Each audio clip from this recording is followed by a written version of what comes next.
He left me on our anniversary without a word, then sent me a wedding photo with someone else. But when his new life crumbled and his secrets unraveled, I didn't seek revenge, I chose something far more powerful: peace. My name is Isabella, I'm 36 years old, and for the last 8 years, I've lived in a quiet third-floor apartment on the outskirts of Denver, Colorado. I work as an accounting assistant for a medical equipment supplier. The job is stable, repetitive, and rarely spills beyond 5 p.m. most evenings. I return to the apartment that smells faintly of old pine cleaner and lavender dryer sheets, where everything has its place, just the way I've kept it for years. My husband, Tyler, is also to the world. He's charming, someone who walks into a room and naturally becomes the center of gravity. He works or worked, as I'd later learn, as a sales team leader at a well-known real estate firm in downtown Denver. Always dressed in crisp button-downs and navy slacks, with polished shoes and a faint trace of cologne that lingered long after he passed by. When we walked down the street together, people often looked at us like we had it all. But what no one knew was that inside our home, it was cold, so cold. The silence sometimes felt like frost settling on my bones. June 12th was supposed to be special. Our wedding anniversary. 8 years. Also, Tyler's birthday. The kind of rare overlap that couples use to create traditions. I had taken a half day off from work, went out of my way to pick up a bottle of his favorite red wine, and even stopped by a specialty butcher shop for Wagyu short ribs, the cut he loved but rarely allowed himself. I'm not the best cook, but I gave the evening my all. Hang fairy lights around the balcony. Laid out the ivory tablecloth we used on holidays. Even ordered a small custom cake. Vanilla frosting, clean design, with a message piped on top. To Tyler, happy birthday and anniversary. By 7 p.m., I had changed into a soft gray dress and dabbed on the perfume he once told me he liked. I sat down, rehearsing how I'd greet him. At 8 o'clock, I lit the candles. At 9 o'clock, I texted him, I'm waiting. At 9:30, I called. 5 rings, voicemail. At 10:35 p.m., I received an email. Sorry, big client emergency. Staying at the office, we'll make it up later. No subject line. No happy anniversary. Just that. I sat there, holding the napkin I had folded for him, staring at the screen. The candles had long since died. The ribs were cold. The cake was still untouched in the fridge. And I didn't cry, not because it didn't hurt, but because something inside me had quietly shattered. That night I packed everything away, turned off the balcony lights, wiped down the table, put the wine back on the shelf. It was like erasing an entire evening from existence. I went to bed still in my dress, my body aching from the weight, my mind buzzing with a dull panic I couldn't name yet. I didn't sleep, I just stared at the ceiling, replaying every excuse I had ever made for him. Every night I had quietly accepted his late returns and unexplained silences. By morning, I did what I always did, got dressed, put on a smile, and went to work. But the silence stretched. No message. No call. Nothing. By noon, anxiety bloomed into dread. I finally called Tyler's office. The receptionist on the other end hesitated when I asked for him. Then, after a long pause, she said, "Oh, Mr. James, he resigned 3 days ago. No forwarding number." I stood frozen, the hallway of my own office spinning around me like a carousel. My heart thudded in my chest, and in that moment, I knew. It didn't work. It wasn't an emergency. It was an exit, a quiet, calculated escape from our life. Left work early, barely remembering the drive home. My fingers trembled on the steering wheel. The moment I opened the apartment door, my eyes went straight to the shoe rack. One pair was missing. His favorite brown leather shoes. Tyler. I called out. No answer. I walked to the bedroom and saw him. He was standing beside a half-packed suitcase, calmly folding shirts into a duffel bag. His back was to me. There was no surprise in his posture, no guilt, no panic. "You're back," he said flatly, barely looking at me, double quotes. What? What is this? What are you doing? He didn't stop packing. "I've accepted a new job. In Albuquerque. I start next week." "You quit your job? And didn't say a word to me." My voice cracked. "It's complicated," he muttered, then pulled a manila folder from his bag. He placed it on the table and opened it. The first page was labeled, "Petition for Dissolution of Marriage. Divorce." My breath caught. "You're divorcing me."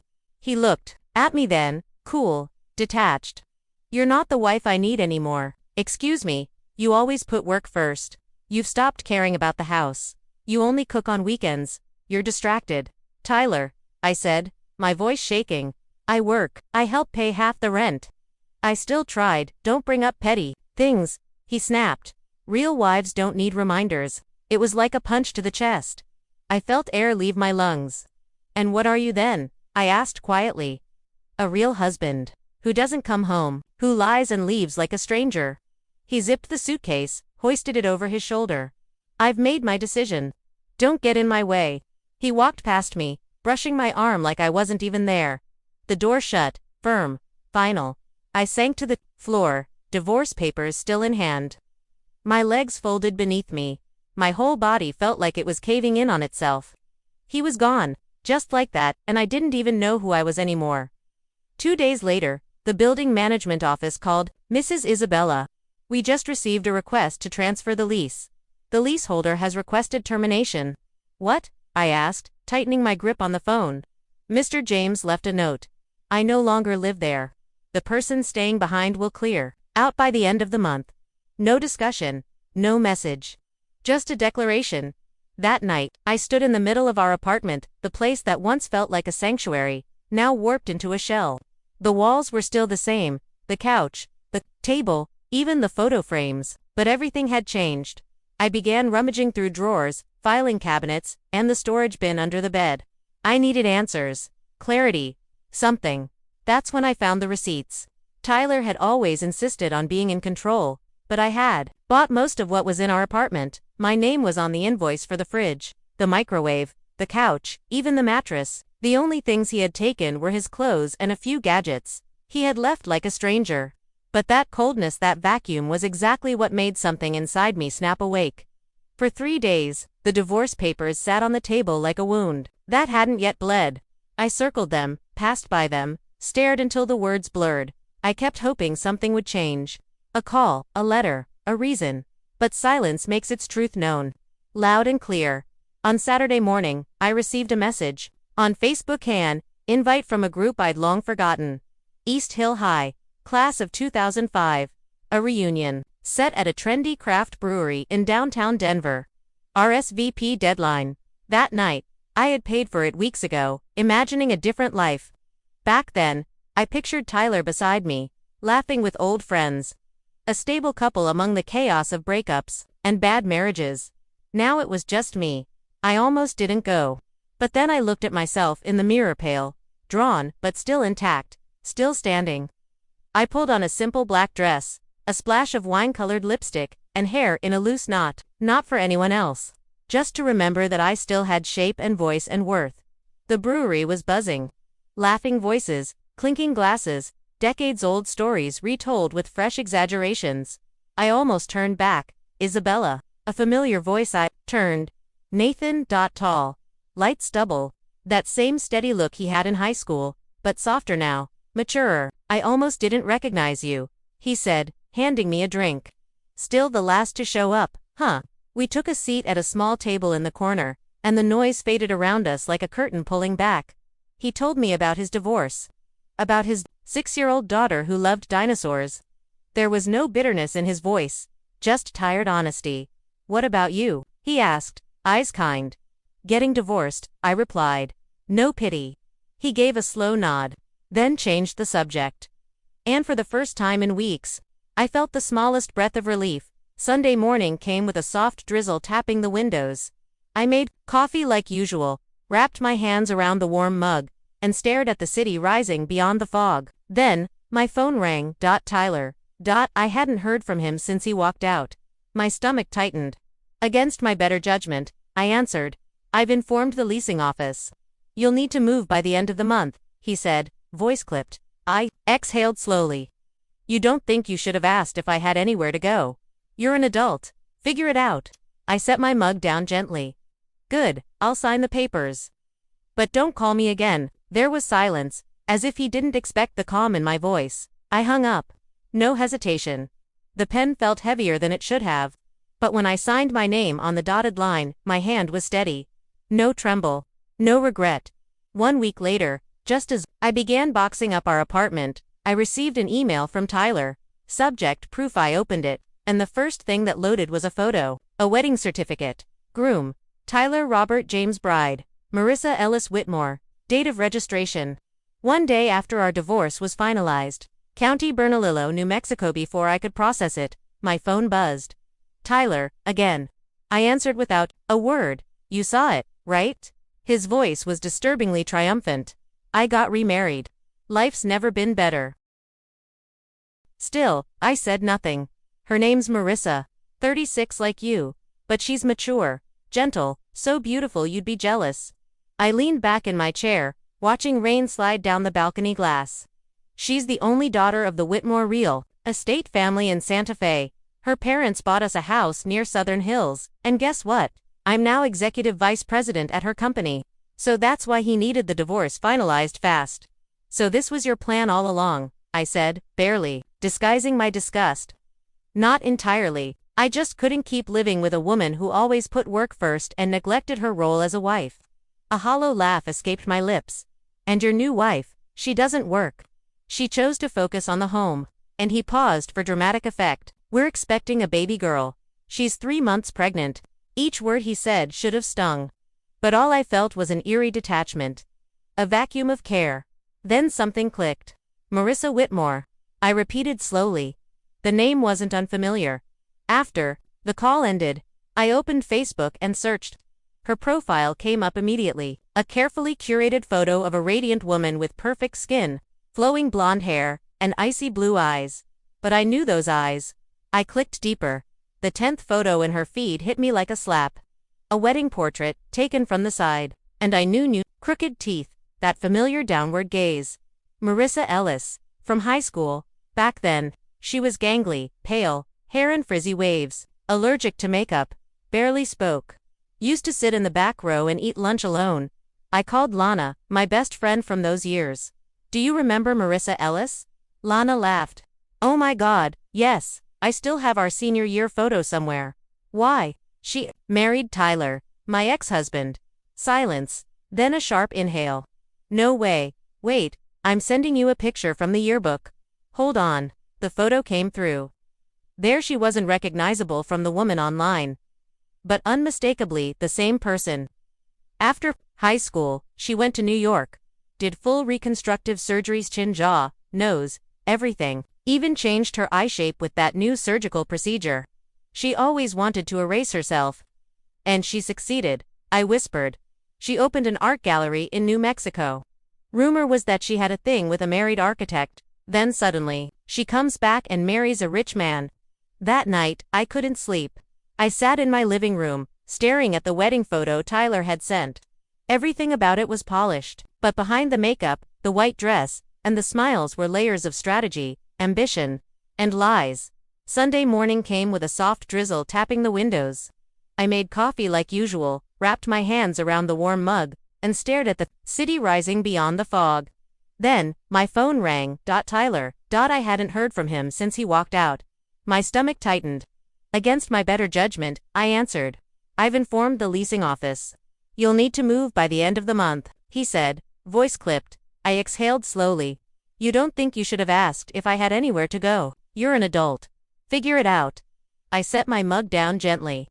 Good, I'll sign the papers. But don't call me again. There was silence, as if he didn't expect the calm in my voice. I hung up. No hesitation. The pen felt heavier than it should have, but when I signed my name on the dotted line, my hand was steady. No tremble, no regret. 1 week later, just as I began boxing up our apartment, I received an email from Tyler. Subject: proof. I opened it, and the first thing that loaded was a photo, a wedding certificate. Groom: Tyler Robert James. Bride: Marissa Ellis Whitmore. Date of registration: one day after our divorce was finalized. County Bernalillo, New Mexico. Before I could process it, my phone buzzed. Tyler, again. I answered without a word. You saw it, right? His voice was disturbingly triumphant. I got remarried. Life's never been better. Still, I said nothing. Her name's Marissa, 36, like you. But she's mature. Gentle, so beautiful you'd be jealous.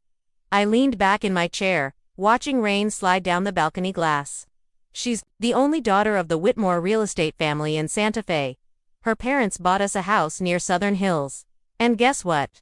I'm now executive vice president at her company.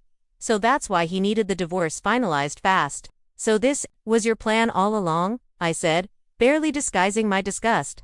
Not entirely. I just couldn't keep living with a woman who always put work first and neglected her role as a wife.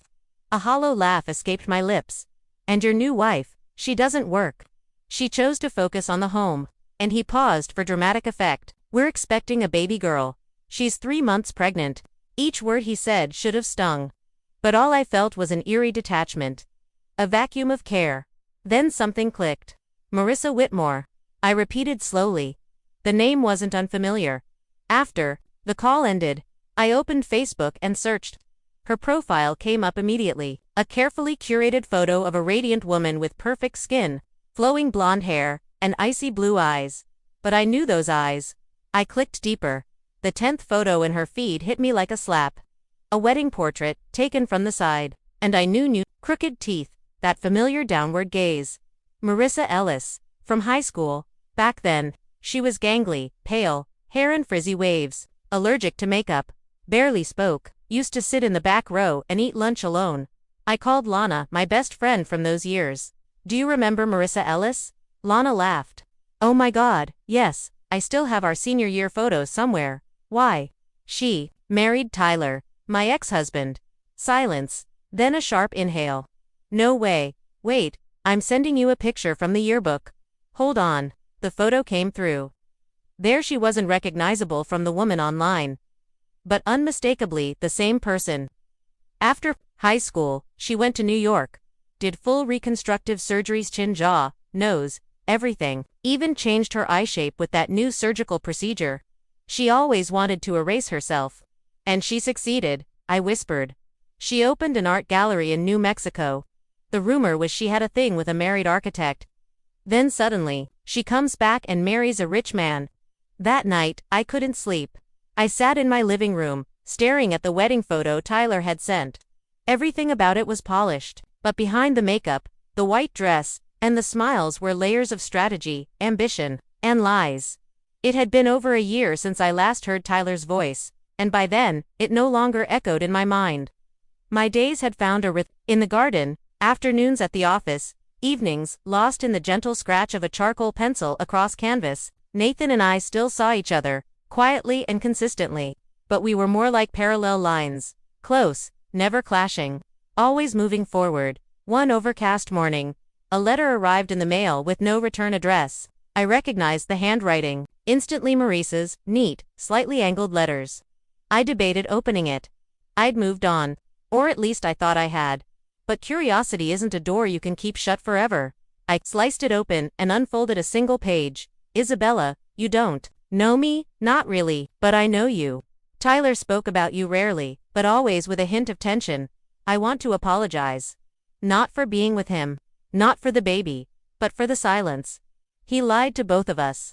About everything. He told me you were distant, cold, and uninterested in a family, that you had grown tired of marriage and refused to try. That's how he framed you. And I believed it, until now. I don't want your forgiveness. I just want you to know I see it now. The way he manipulates. The quiet erosion of identity. The way he makes you question your memory of things. He left me, too. And this time, it was with one of our interns, barely 22. I don't expect a reply. I just needed to write this down. To admit I was part of the problem. That I let myself believe what was convenient instead of what was kind. Marissa, I read the letter twice, maybe 3 times. Not because I wanted closure, but because it startled me how deeply I didn't need it anymore. Still, her words lingered like steam on a mirror, fogging up the view I'd worked so hard to clear. I folded the paper, slid it into my drawer, and never opened it again. That week, Nathan invited me to his daughter Lily's school performance. She was playing a tree-painted face, green tulle, little leaves taped to her arms. When she spotted me in the crowd, her eyes lit up and she waved so hard she knocked her headpiece sideways.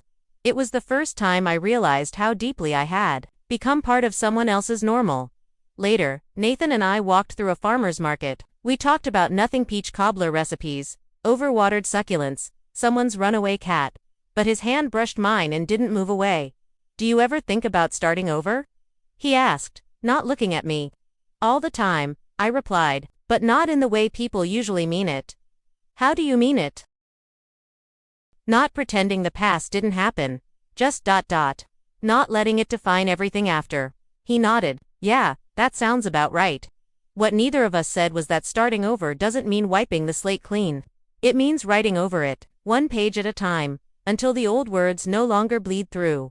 Weeks later, while sorting through some old boxes, I found a sealed envelope with my name on it in Tyler's handwriting. It must have been tucked into one of the drawers before he left. A part of me wanted to toss it in the bin without reading, but a deeper part, the one that wanted no loose ends, carefully opened it. Inside was a short letter, and something else, a photocopy of a medical bill. "Isabella, you once told me that silence says more than words. Maybe you were right. So I'll say this once.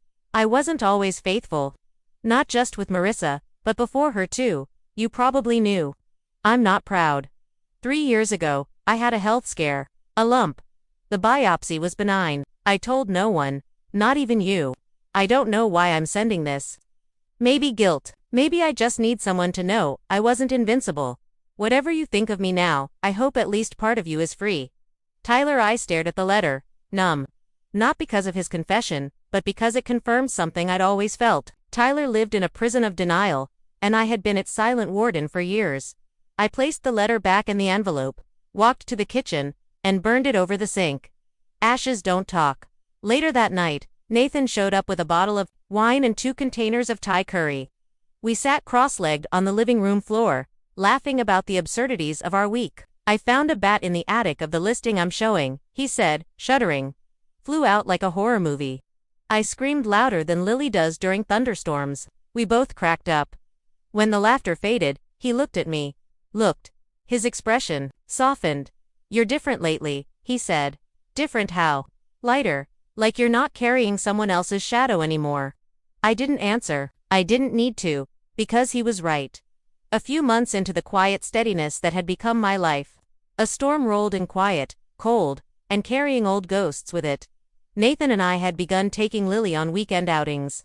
She had started calling me Izzy, which made something inside me warm and break all at once. We never defined what we were, Nathan and I, but it was enough. Until one afternoon changed everything. It started with a knock. A woman stood at my door, tall, lean, wearing a trench coat despite the summer sun. Her lipstick was bold, her presence sharper than glass. "Isabella?" she asked. Her voice was controlled, clipped. "Yes, my name is Dr. Maeve Rourke. I'm Tyler James's therapist. Or was. I need to speak with you." We sat in my small kitchen, the hum of the refrigerator the only sound for a while.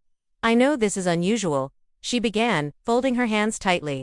"But I'm not here to breach confidentiality. Tyler, he passed away." The air left the room. "What? 6 weeks ago?" "Car accident. Single vehicle. No substances involved." I blinked slowly, the words sinking like stones. "Why are you here?" Dr. Rourke looked me dead in the eyes. "He left you a letter. He instructed I to deliver it only if something happened to him." She reached into her bag and slid out a thick envelope. I stared at it. "Why me?" "Because," she said softly, "you were the only person he ever admitted he loved." I didn't open the letter for days. It sat on my desk, untouched. Every time I passed it, it felt like an itch under my skin. I hated the idea of him having the last word, and yet, part of me still needed to know. When I finally opened it, I expected excuses. Regret, maybe manipulations wrapped in sentiment, but it was something else entirely. "Isabella, if you're reading this, I'm gone. I won't pretend I deserve your attention, much less your forgiveness. But there are truths I buried too ashamed to share, too weak to face. Marissa wasn't the first. She wasn't the last. I kept chasing what I thought I deserved, perfection, admiration, power. But none of it filled the silence I carried. Do you remember the night I missed our anniversary? You waited in that beautiful dress with candles lit. I watched from the parking lot. I couldn't bring myself to walk in. You were too real, and I didn't feel worthy. That was my truth. I feared you because you saw me, the real me, and I spent years punishing you for it. I've written this because our story mattered. You mattered, and I hope wherever you are now you've found someone who doesn't run from your strength. Goodbye, Tyler. I cried that night. Not for him, but for the years I lost believing I was the one who wasn't enough. Nathan held me. Saying nothing, just keeping still like an anchor. I didn't need comfort. I needed the truth. Tyler's final words didn't redeem him, but they unshackled me from the idea that I had been to blame. That maybe, just maybe, I had always been enough. Grief has strange shapes. It isn't always about mourning someone's absence, it can be mourning what never was. What should have been, and what we finally see with clarity. After Tyler's final letter, the days passed in a kind of gentle haze. I wasn't devastated. I wasn't even angry. I was simply still, as if the last chapter had closed, and the silence between pages had finally arrived. Nathan sensed the change. One evening, while we were washing dishes side by side, he dried his hands and asked, "Do you want to talk about him?" I shook my head. Not anymore. Instead, I asked about his late wife. The woman before me. The mother of Lily. He smiled gently. Her name was Becca. She had a crooked front tooth and loved really bad reality TV. She died of a brain aneurysm 4 years ago. I waited. Some days, I still look at the couch and see her sitting there with a tub of popcorn. He chuckled. She made me promise I wouldn't grow bitter if she left first. Said life was too short for that. I nodded slowly. She sounds kind. She was, and she would have liked you. That night, as we lay side by side, nothing between us but quiet breathing and shared memory, I realized something important. Healing doesn't mean forgetting. It means growing a new garden over the same soil. 3 months later, I accepted a new position, head of finance at a small nonprofit that provided art therapy to trauma survivors. It paid less, demanded more heart, and felt exactly right. Nathan came by one evening with Lily in tow. She had drawn a picture of the three of us standing in a field of flowers. "That's you." She pointed to a stick figure with curly hair. "You're smiling. You don't do that in the other drawings." It undid me. One Sunday, I returned to Denver for an exhibit at a local gallery. I hadn't been back since the day I signed the divorce papers. Everything felt familiar and foreign at once. As I wandered through the painted halls, a voice called my name. Isabella. It was Lana, my high school friend. We hugged tightly. "You look like a woman who sleeps well," she teased. "I do. Most nights. Over coffee." She updated me on all the drama. Marissa had moved again, this time to Arizona. The child, Emma, was now 5. And still, the past clung to her family like smoke after fire. "Do you ever think about confronting her?" Lana asked. "No," I replied calmly. "She's not my story anymore." On the first anniversary of Tyler's death, I didn't light a candle. I didn't visit his grave. Instead, I hosted a small dinner for Nathan and Lily. We ate under fairy lights, in the backyard, with music low and the scent of rosemary in the air.